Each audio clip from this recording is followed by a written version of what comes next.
In order to make our lives a success, the one ability we need to master more than anything else is the ability of how to think and how not to think. We all realize the importance of our thoughts. Thinking can make our heart race or slow it down.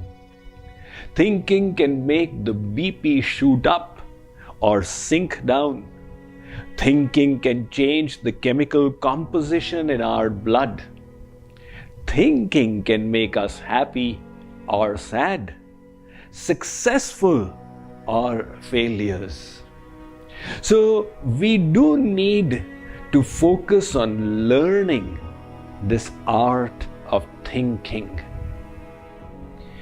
Many people, they don't even realize that they have the freedom to develop in themselves the emotions that they choose. They feel that their moods are subject to the external environment. And that is why, if something goes wrong on the outside, they feel they are obliged to feel sorrowful, miserable, etc. But the point that they miss out is that between the external environment and the inner emotions we harbor is a gap. That gap gives us the freedom to master our thoughts and our emotions in accordance with our values and beliefs. Those who don't understand this gap, their emotions are affected by the weather. Those who have learned to master their emotions, they carry their weather with them wherever they go. So we do need to understand that our thoughts are not subject to the external environment. We need to learn how to master our thinking process. Today, I would like to give you one tool in relation to mastering our emotions. And this is the tool of Chintan. Chintan means repeated thinking. Bringing one thought in our mind again and again and again. This process has tremendous impact. The right kind of Chintan can elevate our soul to the highest heights. And the wrong kind of Chintan makes people commit suicide. Oh, I failed in my exams. Now, how will I show my face to my parents? What will my friends say? I cannot get happiness. Life is all miserable.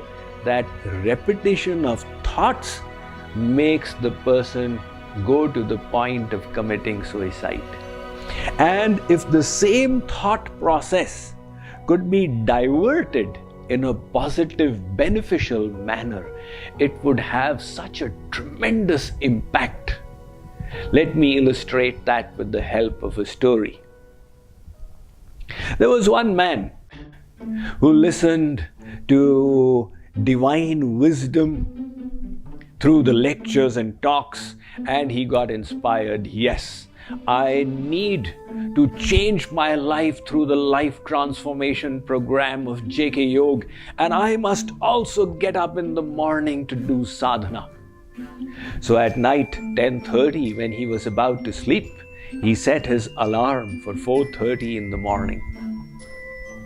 Now in the morning, the alarm rang, kring. He got up. Who's disturbing me? He put the alarm off and went off to sleep. Next time he woke up, it was 7:30. He got up with a start. Oh my God, what happened? 7:30? I wasted today morning, but I had thought that I would utilize the morning for transforming my life. Oh, how careless I am. If I continue like this, how will I ever succeed? He repented and felt remorse. In other words, he repeated the beneficial thoughts in his mind again and again. This is not right. I need to reject carelessness. I need to apply myself more. I need to be more disciplined. Now that thought process, that chintan, resulted in the purification of his mind to a great extent. That night at 10:30 again he set his alarm for 4:30 and he went off to sleep. When the alarm rang, he got up. Who's disturbing me? He put it off and again went off to sleep. 5 minutes later, at 4:35, somebody started banging on his door. Dar, dar. He got up. What's the matter? What has happened? Open the door. Now he can't switch that alarm off. All groggy, he got up out of his bed and reached the door. He opened the door. Who is this? There was a dark man with a black cape around him and 2 horns, red eyes, and a trident in his hand. The man said, "You had set your alarm for 4:30. It's 4:35, get up." He said, "All right, thank you. But who are you, my benefactor, to come and wake me up? And how did you know that I'm supposed to get up?" That man said, "I am Pap Purush, sin personified." Really? Yeah, you look like that. But what is your interest in waking me? Your goal should be that I keep sleeping. Sin personified said, "The problem is, last morning you did not get up on time. And as a consequence, you did so much of chintan, so much of contemplation, that all my family members died from your heart. Greed, carelessness, sloth, etc. Now I have got worried if again you don't wake up today, you will start the same contemplative process again, the same remorse and same repentance, and I also may lose my place in your heart." So the story illustrates the power of repeated contemplation. This chintan can result in attachment to harmful things or attachment to beneficial things. This chintan leads to development of defects, vices, or the growth of virtues within us. That is why in the Srimad Bhagavatam, Ved Vyas has put it so well. Otherwise, Ved Vyas has written 400,000 verses in the 18 Puranas. But in this one verse, he has described the whole spiritual sadhana. He says, "Vishayan dhyayataschittam vishayeshu vishajyate mamanusmarataschittam mayyeva praviliyate." You repeatedly contemplated happiness in those material objects, drinks and cigarettes. Your mind got attached to them. Now change it. Repeatedly contemplate happiness in something divine, something noble. Your mind will get attached there.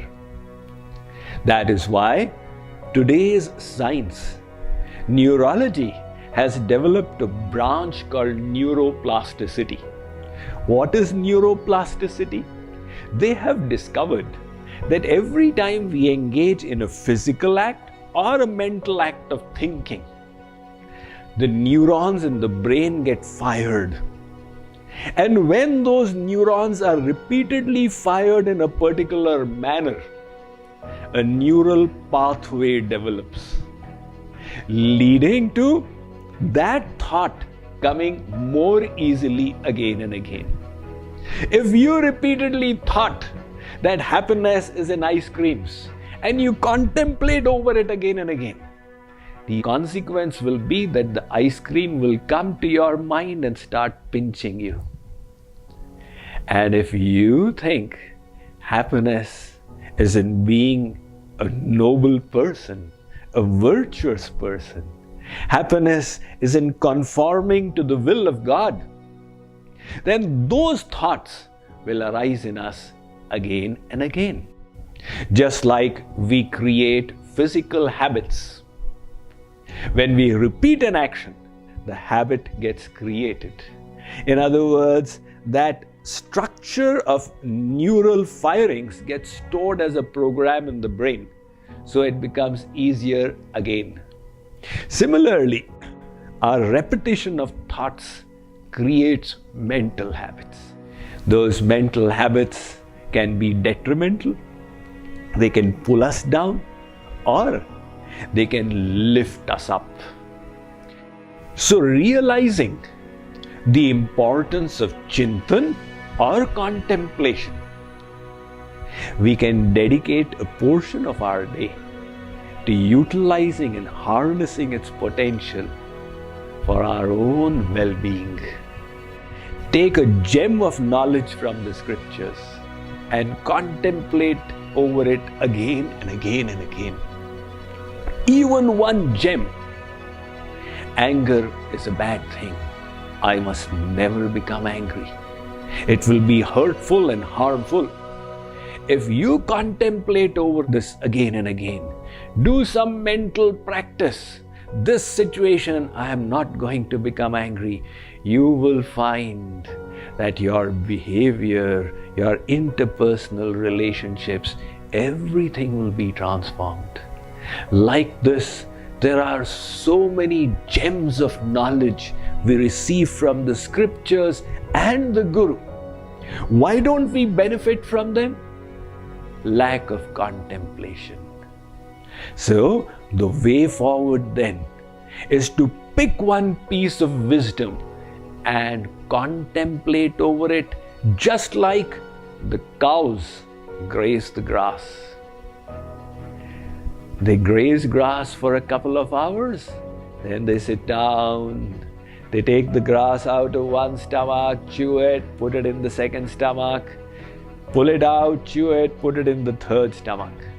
Similarly, hear divine wisdom for a little while and then contemplate over it through the day. You will find you have developed a handle over your emotions and thoughts. And if you continue the process, one day you will reach that point where you have become free of the environment, where it doesn't matter how difficult the environment is. You realize that your thoughts, your emotions are your own choice, and irrespective of the externals, you can choose to be positive, to be hopeful, to be optimistic, to be devoted, and to be virtuous.